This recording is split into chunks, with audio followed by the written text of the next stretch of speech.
ಇವತ್ತು ಫ್ರೈಡೇ, ಮನೆ ಕ್ಲೀನಿಂಗ್ ಮಾಡೋದೆಲ್ಲ ಲೇಟ್ ಆಗಿದೆ. ಮಧ್ಯಾಹ್ನದವರೆಗೂ ನಡೆಯುತ್ತೆ ಈ ಕ್ಲೀನಿಂಗು. ಮಧ್ಯದಲ್ಲಿ ಫೋನ್ ಕಾಲ್ಸ್ ಅಟೆಂಡ್ ಮಾಡಿಕೊಂಡು ಹಾಗೆ ವ್ಲಾಗಿಗೂ ವಿಡಿಯೋ ಕೂಡ ಶೂಟ್ ಮಾಡಿಕೊಂಡು ಮನೇನ ಹಾಗೆ ನಿಧಾನವಾಗಿ ಕ್ಲೀನ್ ಮಾಡ್ಕೊಳ್ತಾ ಇದ್ದೀನಿ. ನಾನು ಪ್ರೆಗ್ನೆಂಟ್ ಇರೋದ್ರಿಂದ ತುಂಬ ಟಯರ್ಡ್ ಮಾಡ್ಕೊಳಕ್ಕೆ ಹೋಗಲ್ಲ. 2 days ಒನ್ಸ್ ಕ್ಲೀನ್ ಮಾಡ್ಕೊಳ್ತಾ ಇರ್ತೀನಿ. ಬಟ್ ಅಂದರೂ ಧೂಳು ಆಗ್ತಾ ಇರುತ್ತೆ. ನಮ್ಮ ಮನೆ ಪಕ್ಕ ಎಲ್ಲ ಮನೆ ಕನ್ಸ್ಟ್ರಕ್ಷನ್ ನಡೀತಾ ಇರೋದ್ರಿಂದ ಸ್ವಲ್ಪ ಧೂಳು ಆಗ್ತಾ ಇರುತ್ತೆ. ಬಟ್ ಸ್ಟಿಲ್ ನಾನು ಕೂಡ ಟಯರ್ಡ್ ಮಾಡ್ಕೊಳಕ್ಕೆ ಹೋಗಲ್ಲ. ಇಬ್ಬರೇ ಆಗಿರೋದ್ರಿಂದ ತುಂಬ ಮನೆ ಗಲೀಜು ಕೂಡ ಆಗಲ್ಲ. ಸೊ ಹಾಗಾಗಿ 2 days ಒನ್ಸ್ ಹಂಗೆ ಕ್ಲೀನ್ ಮಾಡ್ಕೊಳ್ತೀನಿ. ಆ್ಯಂಡ್ ತುಂಬ ಜನಕ್ಕೊಂದು ಪ್ರಶ್ನೆ ಇದೆ, ನೀವು ಈ ಥರ ಹಾಲಲ್ಲಿ ಗ್ರಾಸ್ ಮ್ಯಾಟ್ ಹಾಕ್ಬಿಟ್ಟಿದ್ದೀರಲ್ಲ ಹಾಲ್ಗೆಲ್ಲ, ಸೊ ಹೆಂಗೆ ಕ್ಲೀನ್ ಮಾಡ್ಕೋತೀರಾ, ಗುಡ್ಸೋಕ್ಕೆ ಒರ್ಸೋಕ್ಕೆ ಎಲ್ಲ ಪ್ರಾಬ್ಲಮ್ ಆಗಲ್ವಾ ಅಂತ ತುಂಬ ಜನ ಕೇಳಿದ್ದೀರ ಕೂಡ ನನ್ನ.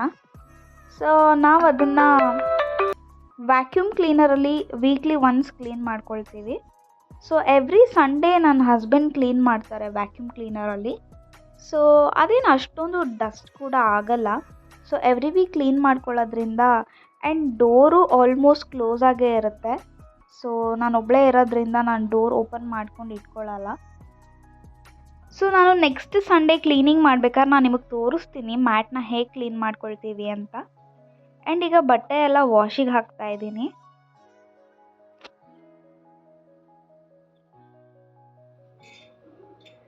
ಹಲೋ ಸ್ನೇಹಿತರೆ, welcome back to my YouTube channel. ಎಲ್ಲರೂ ಹೇಗಿದ್ದೀರಾ? ಎಲ್ಲರೂ ಚೆನ್ನಾಗಿದ್ದೀರಾ ಅಂತ ಭಾವಿಸ್ತಾ ಇದ್ದೀನಿ. ಇವತ್ತಿನ ವ್ಲಾಗ್ನ ಈಗ ಸ್ಟಾರ್ಟ್ ಮಾಡ್ತಾ ಇದ್ದೀನಿ. ಅಂದರೆ ಇದಕ್ಕೆ ಮುಂಚೆ ನೀವು ಕ್ಲೀನಿಂಗ್ ವೀಡಿಯೋಸ್ನೆಲ್ಲ ನೋಡ್ಕೊಂಡು ಬಂದಿರ್ತೀರ. ಅದೇ ಥರ ನನ್ನದು ಡೈಲಿ ರೊಟೀನ್ ಇರುತ್ತೆ. ಸೊ ಈಗ ಪ್ರೆಗ್ನೆಂಟ್ ಆದಮೇಲಿಂದ ಸ್ವಲ್ಪ ಡೈಲಿ ಮಾಡೋಕ್ಕಾಗ್ತಾ ಇಲ್ಲ. 2 days ಒನ್ಸ್ ಮಾತ್ರ ಮನೆ ಕ್ಲೀನ್ ಮಾಡ್ಕೊತೀನಿ. ಸೊ ಸ್ನಾನ ಆದಂಗೆ ಫಸ್ಟ್ ನೀರು ಕುಡಿಬೇಕು, ಇಲ್ಲಾಂದರೆ ಮನಸ್ಸಿಗೆ ತೃಪ್ತಿನೇ ಇರಲ್ಲ.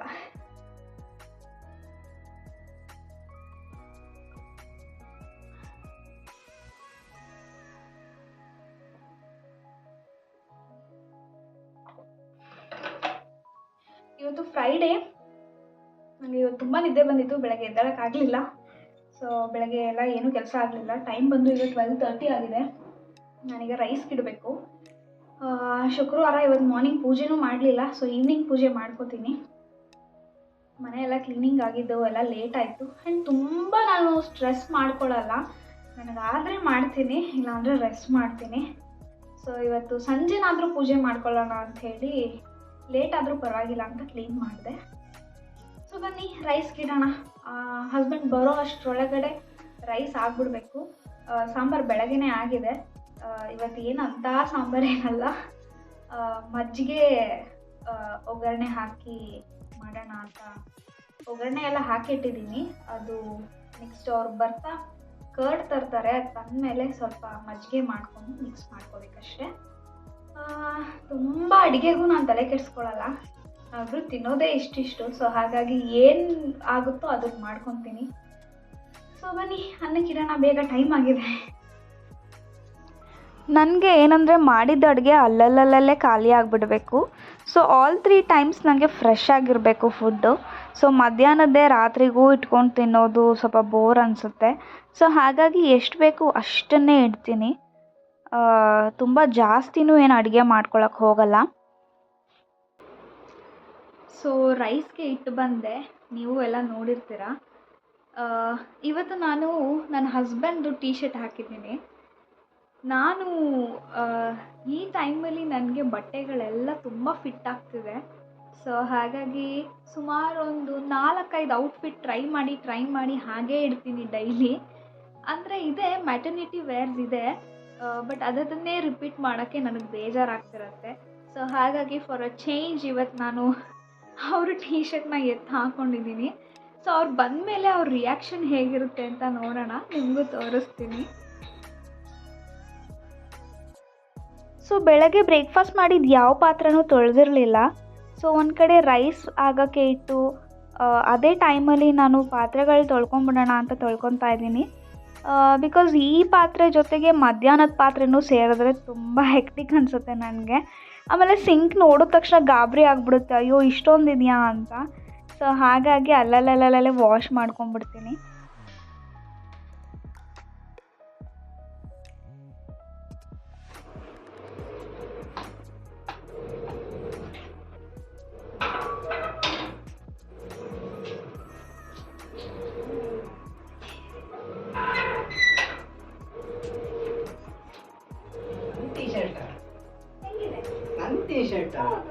ಸೂಪರ್ ಆಗಿದೆ. ಹೌದಾ? ಈಗ ಟೈಮ್ ಬಂದು 4:15 ಆಗಿದೆ, 4:15.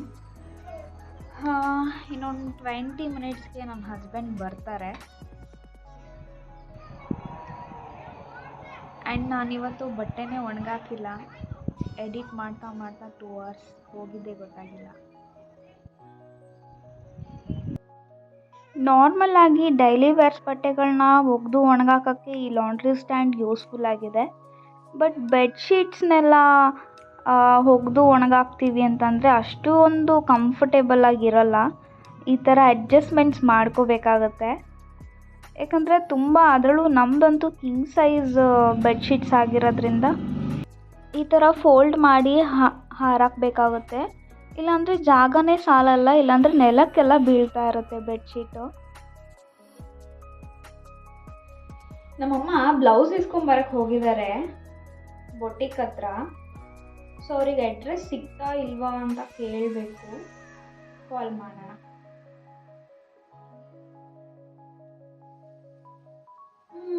ಜೊತೆಗೆ ಟೀನು ಮಾಡೋಣ.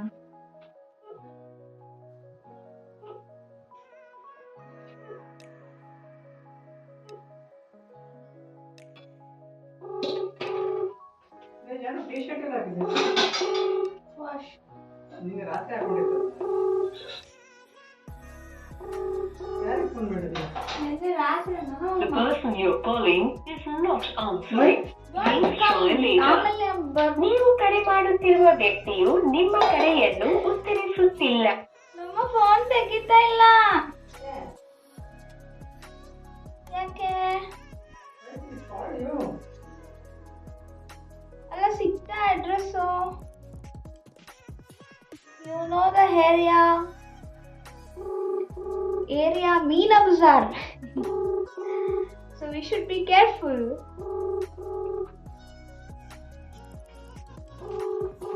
ನಮ್ಮಮ್ಮನೂ ಫೋನ್ ತೆಗಿತಾ ಇಲ್ಲ, ನಮ್ಮಕ್ಕನೂ ಫೋನ್ ತೆಗಿತಾ ಇಲ್ಲ. The person you're calling is not answering.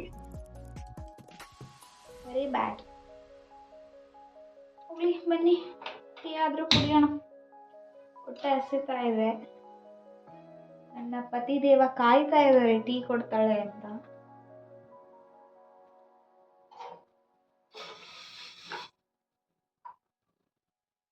ವಾಪಸ್ಸು ಕಾಲ್ ಬ್ಯಾಕ್ ಮಾಡಿಲ್ಲ ಅವರು. ಅಟ್ಲೀಸ್ಟ್ ನಾನು ಟೈಮ್ ಲ್ಯಾಪ್ಸ್ಗೆ ಹಾಕ್ಬಿಟ್ಟು ಶೂಟ್ ಮಾಡ್ತಾ ಇದ್ದೀನಿ. ನಮ್ಮಮ್ಮ ಕಾಲ್ ಮಾಡಿದ್ರು. ಆ್ಯಂಬುಲೆನ್ಸ್ ಏನೋ ಹೋಗ್ತಾ ಇತ್ತು, ಹಾಗಾಗಿ ಫೋನ್ ಬಂದಿದ್ದು ಗೊತ್ತಾಗಲಿಲ್ಲ. ಬಟ್ ರೀಚ್ ಆಗಿದ್ದೀವಿ ಅಂತ ಹೇಳಿದ್ರು. ಕುಡಿತಾ ಅಲ್ವಾ tea? Very good, thank you. Most welcome. ಸರಿ, ಹೌ ವಾಸ್ ಯುವರ್ ಡೇ? ಹೆಂಗಿತ್ತು? Day was good as usual. Okay. ಯಾರ್ಯಾರು ಸಿಕ್ಕಿದ್ರು? ಬಸವರಾಜಿ ಸಿಕ್ಕಿದ್ರಾ? ಯಾವಾಗಲೂ ಕೇಳ್ತೀನಿ ನಾನು, ಬಸವರಾಜಿ ಸಿಕ್ಕಿದ್ರು.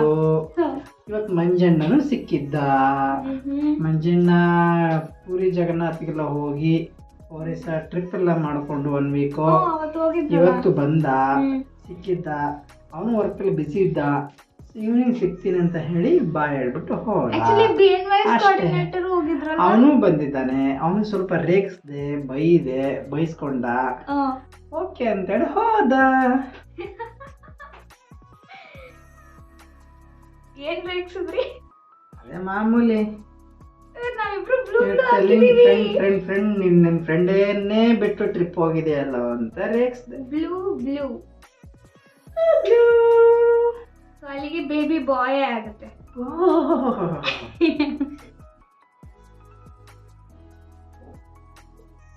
ಸಾಕು ಕೊಡೆ. ಸುಮ್ಮನೆ ಕುದ್ದು ಕಹಿ ಆಗ್ಬೇಕು. ಚೆನ್ನಾಗಿ ಕುದ್ದು ತಟ್ಟಿ ಎಲ್ಲ ಕಲಗಚ್ಚಾಗಬೇಕು. ಕಲ್ಗಚ್ಚು ಮಾಡ್ಕೊಡಲ್ಲ, ಡೋಂಟ್ ವರಿ. ಕಲ್ಗಚ್ಚು ಅಂದ್ರೆ ಏನ್ ಗೊತ್ತಾ, ಕಾಫಿ ಟೀ ಎಲ್ಲ mixed. ಮಜ್ಜಿಗೆ Yes. ಎಲ್ಲ ಮಿಕ್ಸ್ ಆದ್ರೆ ಅದು ಕಲ್ಗಚ್ಚು. ನನಗೆಲ್ಲ ಕಲಗಚ್ಚೆಲ್ಲ ಕುಡ್ದ ಅಭ್ಯಾಸ ಇಲ್ಲ. ನಾವೇನು ಅದನ್ನ ಕುಡ್ದೆ ಬೆಳೆದಿರೋದು ನಂಗೆ ಹೇಳ್ತಿರಲ್ಲ.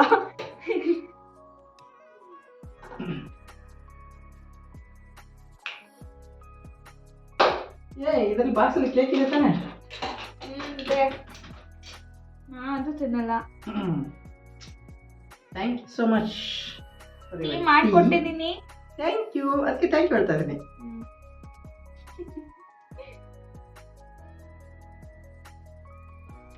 ತುಂಬ ಕತ್ಲಾಗಕ್ಕೆ ಮುಂಚೆನೇ ಹೊಸಲು ಪೂಜೆ ಎಲ್ಲ ಮಾಡ್ಕೊಳ್ಳೋಣ ಅಂತ ಹೇಳಿ ಮಾಡ್ಕೊಳ್ಳೋಕೆ ರೆಡಿ ಮಾಡ್ಕೊತಾ ಇದ್ದೀನಿ. ಪಾಪ ಬಿಡ್ಡು ಬೇರೆ ಮಲಗಿದ್ದ ಅಲ್ಲಿ. ನನಗೆ ಎಬ್ಸೋಕ್ಕೆ ಬೇಜಾರಾಯಿತು, ಬಟ್ ಎಬ್ಬಿಸ್ಲೇಬೇಕಿತ್ತು. ಸೊ ಪಾಪ ಸೈಡಿಗೆ ಮ್ಯಾಟ್ ಹಾಕಿದ್ದೆ, ಅಲ್ಲೇ ಹೋಗಿ ಮಲಗಿದ್ದ ಅವನು.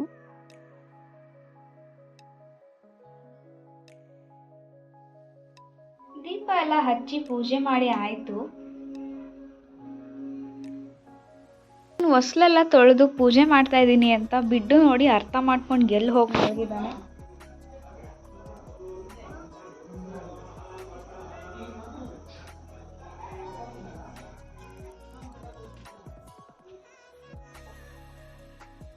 ಸೊ ಟೈಮ್ ಬಂದು 6:10 ಆಗಿದೆ. ಪೂಜೆ ಎಲ್ಲ ಮಾಡಾಯಿತು. ಸೊ ಬಸವರಾಜ್ ಏನೋ ಆಫೀಸ್ ಕೆಲಸ ಅಂತ ಆಚೆ ಹೋಗಿದ್ದಾರೆ.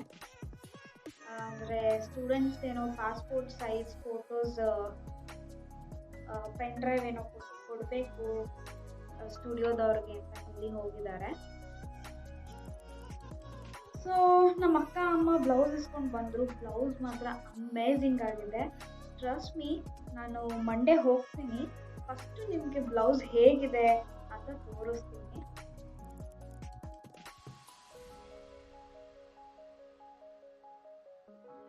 ಬ್ಲೌಸ್ ಮಾತ್ರ ತುಂಬ ಚೆನ್ನಾಗಿ ಬಂದಿದೆ. ಆ್ಯಂಡ್ 2500ಗೆ ವರ್ತ್ ಅಂತಲೇ ಹೇಳ್ಬೋದು. ಇವತ್ತು ನಾನು ಬ್ಲೌಸ್ನ ಕಲೆಕ್ಟ್ ಮಾಡಿಕೊಂಡು ನಮ್ಮಮ್ಮ ಮತ್ತು ನಮ್ಮ ಅಕ್ಕ ಇಬ್ಬರು ಅವ್ರದ್ದು ಬ್ಲೌಸ್ನ ಸ್ಟಿಚಿಂಗ್ ಕೊಟ್ಬಿಟ್ಟು ಬರ್ತಾರೆ. ಸೊ ನಾನು ನೋಡಿಲ್ಲ ಆ್ಯಕ್ಚುಲಿ ಲೈವ್ ಆಗಿ, ಜಸ್ಟ್ ವೀಡಿಯೋ ಕಾಲಲ್ಲಿ ನೋಡಿದ್ದಷ್ಟೇ. ಸೊ ನೋಡೋಣ, ಮಂಡೇ ಹೋಗಿ ನಿಮಗೂ ತೋರಿಸ್ತೀನಿ, ಹಾಗೆ ನಾನು ನೋಡ್ತೀನಿ ಹೇಗೆ ಬಂದಿದೆ ಅಂತ ನೋಡೋಣ. ರಾತ್ರಿ ಡಿನ್ನರ್ಗೆ ಇಲ್ಲಿ ಬಸವರಾಜ್ ಅವರು ಅಕ್ಕಿ ಉಸ್ಲಿ ಮಾಡ್ತಾ ಇದ್ದಾರೆ. ನಾನು ಎಲ್ಲ ತರಕಾರಿ ಹೆಚ್ಚಿ ಇಟ್ಟಿದ್ದೆ. ಈಗ ಅವರು ರೆಡಿ ಮಾಡ್ತಾ ಇದ್ದಾರೆ ಎಲ್ಲ. ನನಗೆ ಇವ್ರು ಮಾಡೋ ಅಕ್ಕಿ ಉಸ್ಲಿ ತುಂಬಾ ಇಷ್ಟ ಆಗುತ್ತೆ. ಸೊ ಹಾಗಾಗಿ ಬೇಕು ಅನ್ನಿಸ್ದಾಗಲೆಲ್ಲ ಅವ್ರಿಗೆ ಹೇಳ್ತೀನಿ ಮಾಡಿಕೊಡಿ ಅಂತ. ಸೊ ತುಂಬ ಚೆನ್ನಾಗಿ ಮಾಡ್ತಾರೆ. ನಂಗೆ ತುಂಬ ಖುಷಿ ಆಗುತ್ತೆ ಅದನ್ನು ತಿನ್ನೋಕ್ಕೆ. ಆ್ಯಂಡ್ ನಾನು ಅಲ್ಲೇ ಕೂತ್ಕೊಂಡು ಬ್ರೆಡ್ ಜಾಮ್ ತಿಂತಾಯಿದ್ದೀನಿ ಅವ್ರ ಜೊತೆ ಮಾತಾಡಿಕೊಂಡು. ಅವ್ರು ಡ್ಯೂಟಿಗೆ ಹೋಗೋದ್ರಿಂದ ನನಗೆ ಅವ್ರ ಜೊತೆ ಟೈಮ್ ಕಳೆಯೋಕ್ಕೆ ತುಂಬ ಕಮ್ಮಿ ಸಿಗುತ್ತೆ. ಸೊ ಹಾಗಾಗಿ ಆದಷ್ಟು ನಾನು ಅವ್ರ ಜೊತೆನೇ ಟೈಮ್ ಸ್ಪೆಂಡ್ ಮಾಡೋಕ್ಕೆ ಇಷ್ಟಪಡ್ತಾ ಇರ್ತೀನಿ. ಸೊ ಅಲ್ಲೇ ಕೂತ್ಕೊಂಡು ಮಾತಾಡಿಕೊಂಡು ಈಗ ರೆಡಿಯಾಗಿದೆ ಅಕ್ಕಿ ಉಸ್ಲಿ. ನೋಡಿ ಎಷ್ಟು ಚೆನ್ನಾಗಿ ಬಂದಿದೆ ಅಂತ. ಆ್ಯಂಡ್ ತುಂಬ ಟೇಸ್ಟಿಯಾಗಿರುತ್ತೆ ಕೂಡ ಅವ್ರು ಮಾಡೋದು. ಸೊ ಸ್ನೇಹಿತರೆ, ಈ ವ್ಲಾಗ್ನ ಇಲ್ಲಿಗೆ ಎಂಡ್ ಮಾಡ್ತಾ ಇದ್ದೀನಿ. ಸಬ್ಸ್ಕ್ರೈಬ್ ಮಾಡದೆ ನೋಡ್ತಾ ಇರೋರು ಬೇಗ ಹೋಗಿ ಸಬ್ಸ್ಕ್ರೈಬ್ ಮಾಡಿ, ಲೈಕ್ ಮಾಡಿ, ಶೇರ್ ಮಾಡಿ, ಕಾಮೆಂಟ್ ಮಾಡಿ. Thank you for watching.